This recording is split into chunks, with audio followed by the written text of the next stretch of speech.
ये मांग पत्र सरकार को हम लोग 1 महीने का समय देते हैं अध्यक्ष जी। अगर 1 महीने के अंदर हमारी मांगे पूरी नहीं हुई तो हम इससे भी बड़े जन सैलाब के साथ फिर भोपाल आएंगे। लेकिन मुझे आपसे कुछ और कहना है, मुझे आपसे कुछ और कहना है। अगर इस मांग पत्र का मैं घोषणा पत्र बना लूं, अगर अकेले रहोगे तो मांगना पड़ेगा, मांगना ऐसे, और अगर एकजुट हो जाओगे तो ये तुम्हारा घोषणा पत्र हो जाएगा, घोषणा पत्र।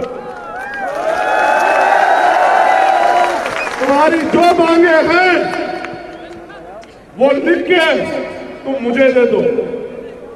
और एक स्वस्थ बच्चे को पैदा होने में, इस धरती पे आने में 9 महीने लगते हैं। इस 9 महीने का समय तुम लोग मुझे मेरे साथ संघर्ष करने के लिए दे दो। पहली बात, तुम्हारी जो भी मांग है उस मांग का मांग पत्र बना के मुझे दे दो। और एक स्वस्थ बच्चे को पैदा होने में जितना समय लगता है, मैं 10-20 साल तुमसे नहीं मांग रहा हूं बहुजन समाज के लोगों, उस 9 महीने का समय मुझे दे दो। मैं आपसे वादा करता हूं, आपकी सारी मांगों को 1 दिन के अंदर पूरा करके हम लोग दिखाएंगे, मेरा वादा। और इस मंच में बैठे 100 से ज्यादा लोग अगर विधानसभा में ना पहुंचे तो मुझे कहना, मेरा वादा है आप लोगों से। अगर आप 9 महीने मात्र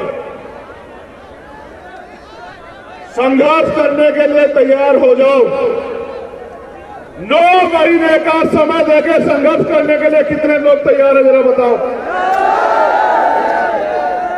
चलो हाथ नीचे करो। आपको नेमावर का न्याय याद है? आप गए थे ना मेरे साथ नेमावर? देखो, जब आपका राज नहीं होता तो क्या होता है। मेरे परिवार को नेमावर में जानवरों से भी बुरी तरह अन्याय करके दफना दिया गया और मेरी बहन भारती खून के आंसू रोती रही। हमने मांग की सीबीआई जांच की, खाना पूर्ति की, लेकिन मेरे परिवार को नेमावर के न्याय नहीं मिला, सरकार ने नहीं दिया। क्या आप चाहते हो नेमावर के परिवारों को न्याय मिले? चलो आगे बढ़ो। आज हमारे प्रभारी जी यहाँ हैं और गुर्जर समाज के बहुत सारे लोगों ने मुझे ज्ञापन सौंपे, अपनी तमाम मांगे रखी, पिछड़े वर्ग की मांगे और अन्य मांगे। एक इतिहास की भी मांग है कि भाई हमारे इतिहास को लूटा जा रहा है, चुराया जा रहा है। ये बड़ा भोला समाज है यहाँ मध्य प्रदेश में। मैं उनको ये याद दिलाना चाहता हूं, अगर उनको याद हो, इतिहास से सीख लेनी चाहिए। अपना इतिहास बचाना चाहते हो ना, याद करो राजस्थान में 75 गुर्जर समाज के भाइयों को किस तरह से गोलियों से छलनी करके इस भारतीय जनता पार्टी की सरकार ने खून के आंसू रोने के लिए पूरे गुर्जर समाज को मजबूर किया। याद करो, उन माओं को याद करो जिन्होंने अपने बच्चों को, अपने बेटों को खो दिया। क्या बात करते हो? इनसे उम्मीद करते हैं ये तुम्हें न्याय देंगे? इन्होंने इतिहास लिखा तो भी हमें अपमानित किया। अगर अपने इतिहास को बचाना चाहते हो, अपने वर्तमान को स्वाभिमान सम्मान से जीना चाहते हो, तो अपनी ताकत बनाओ। गुलाम नेताओं को छोड़ के आओ मेरे लोगों, मेरा 9 महीने के लिए साथ दो, देखो जलवे मध्य प्रदेश में। इतिहास भी बचेगा, इतिहास भी बचेगा और इतिहास बनेगा भी। जैसे आज यहाँ इतिहास बना है, हमारे ओबीसी महासभा के लोगों ने मुझसे कहा कि किसी बहुजन समाज के नेता ने, संगठन ने इतनी बड़ी रैली नहीं की। भोपाल में 1997 में माननीय काशीराम साहब भी आए थे। मैंने उनसे कहा इससे पहले आप लोग इकट्ठा भी नहीं हुए। आज आप इकट्ठा हो गए हो तो देखो इतनी बड़ी रैली हो गई है। अगर आप इकट्ठे होकर चलोगे तो तुम्हारा राज भी मध्य प्रदेश में स्थापित हो जाएगा।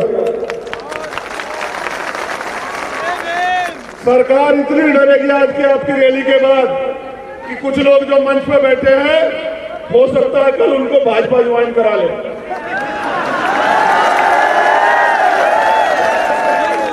घबराना नहीं, एक जाएगा 100 आएंगे।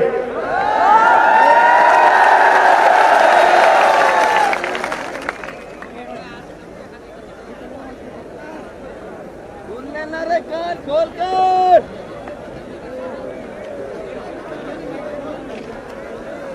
मुख्यमंत्री जी ने अभी घोषणा की, रविदास जयंती के अवसर पर 100 करोड़ रुपए की घोषणा की। इससे पहले उन्होंने घोषणा की थी उज्जैन में 50 लाख रुपए की, इंदौर में भी की थी 25 लाख रुपए की। मैं मुख्यमंत्री से पूछना चाहता हूं, शिकारी आता है, दाना फेंकता है, हमारे लोगों को फंसाता है। जब हमारा आदमी दाना चुगने के लिए जाता है तो उसकी गर्दन पकड़ लेता है। जिन्होंने पिछले 4 साल में नहीं किया वो अब आपके लिए करेंगे। अब मैं आज आपसे ऐलान कर रहा हूं कि जो सरकार 5 साल में नहीं कर पाई हम लोग 1 साल में कर देंगे। जो मांग पत्र आपका है वो घोषणा पत्र बना के काम कर देंगे। अभी बजट आएगा, मुख्यमंत्री जी और घोषणाएं करेंगे। इनकी घोषणा में तो नहीं तुम लोग आने वाले, शिकारी के जाल में तो नहीं फंसोगे। नहीं, दोनों हाथ उठा के बताओ। बहुत अच्छे। मुख्यमंत्री ने कहा 1 लाख नौकरी देंगे अगस्त तक। कहा ना, जो मुख्यमंत्री अपने स्वाभिमान सम्मान की रक्षा न कर पा रहा हो मध्य प्रदेश में, वो हमारे लोगों की स्वाभिमान सम्मान की रक्षा क्या करेगा? क्योंकि वो भी मेरे परिवार के व्यक्ति हैं। मैं उनके साथ जो अपमान किया गया मैं उसके लिए भी खेद प्रकट करता हूं कि किसी को अधिकार नहीं है पिछड़े वर्ग के मुख्यमंत्री को अपमानित करे, लेकिन उनको भी अधिकार नहीं है पिछड़े वर्ग का कहलाने के लिए। जब वो नगर निकाय चुनाव में पिछड़े वर्ग के अधिकार को खाने का काम करते हैं भारतीय जनता पार्टी के साथ मिलकर, उनको भी कोई अधिकार नहीं है। अब मैं ये पूछना चाहता हूं, 1 लाख नौकरियों में SC, ST, OBC का आरक्षण कितना पूरा करोगे ये भी बताओ। 2 लाख से ज्यादा बैकलॉग पड़ा हुआ है, उसको कब भरोगे मुख्यमंत्री ये भी बताओ। 68,000 की भर्ती हुई, हमारे नेता जानते हैं उत्तर प्रदेश में 69,000 की शिक्षक भर्ती, 20,000 पद ये सरकार खा गई थी भारतीय जनता पार्टी की। इस सरकार से हमें कोई उम्मीद नहीं है। आप इस निकम्मी सरकार से कोई उम्मीद न रखो। अब काम की बात सुनो, राजनीतिक बात बताऊं आपको।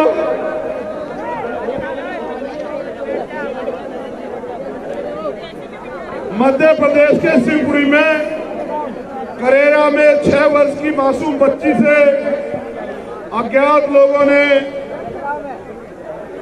मैं नहीं बता सकता कि क्या हुआ होगा, आप जानते हैं मध्य प्रदेश में हमारे बच्चों के साथ क्या हो रहा है। ये घटना 11/2/2023 की है, अभी तक भी कार्रवाई शायद नहीं हुई है। अब मेरी बात पे गौर करो, मीडिया के साथी भी सुन लो।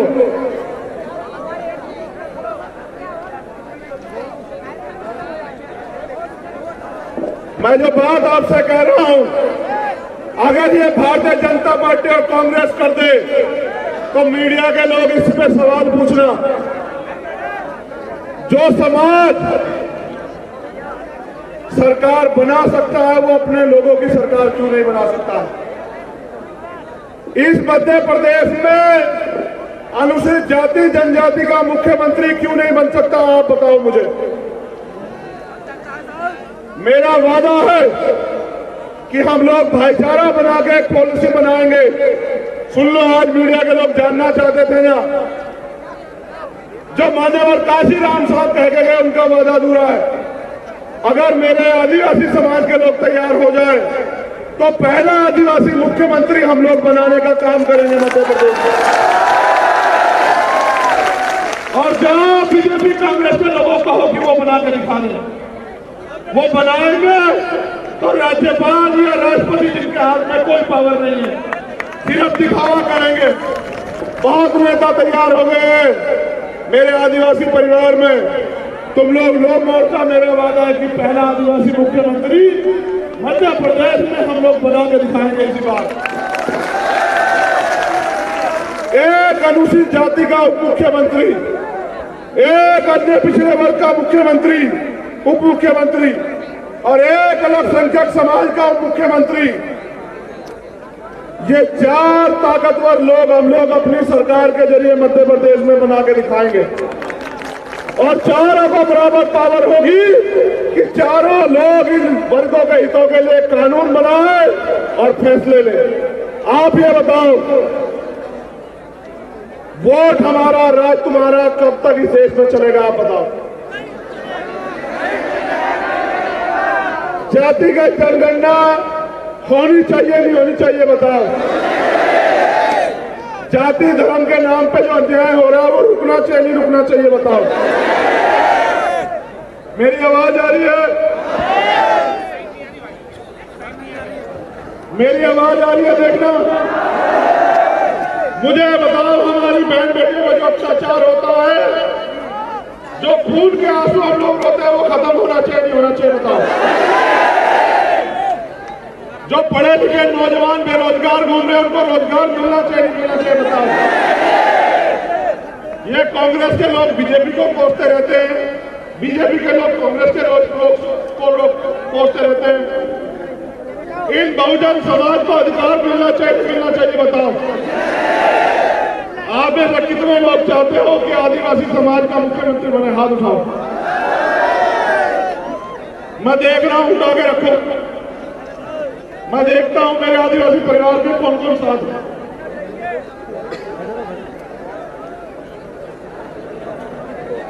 बैठ के हाथ नीचे कर लो।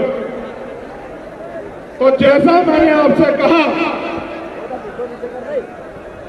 कि सपने उन्हीं के पूरे होते हैं जिनके सपनों में जान होती है, और पंखों से कुछ नहीं होता दोस्तों, हौसलों से उड़ान होती है। 1 महीने का समय हम लोग सरकार को देंगे कि सरकार हमारी मांगों को माने। अगर सरकार ने हमारी मांगों को नहीं माना तो 1 महीने के बाद हम लोग रणनीति बना के बहुजन समाज में भाईचारे के सम्मेलन चलाएंगे और बहुजन समाज के लोगों को अपने पैरों पे खड़ा होने के लिए तैयार करेंगे। मेरे जाने के बाद ये हम गौर करोगे, हमारी एकता को तोड़ने के लिए झगड़े करोगे। वादा करो मुझसे कि अपने लोगों से नहीं लड़ोगे। आप लोग वादा करो। अगर लड़ोगे तो दुश्मन की नीतियों के खिलाफ लड़ोगे, एक दूसरे की ताकत बन के लड़ोगे, एक दूसरे के खिलाफ नहीं लड़ोगे। बताओ, करो वादा मुझसे। दोनों हाथ उठा के वादा करो। अब मैं संविधान की प्रस्तावना पढ़ूंगा और भारतीय संविधान को लागू कराने का, रक्षा करने का संकल्प लेंगे।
समाजवादी, धर्मनिरपेक्ष, लोकतंत्रात्मक गणराज्य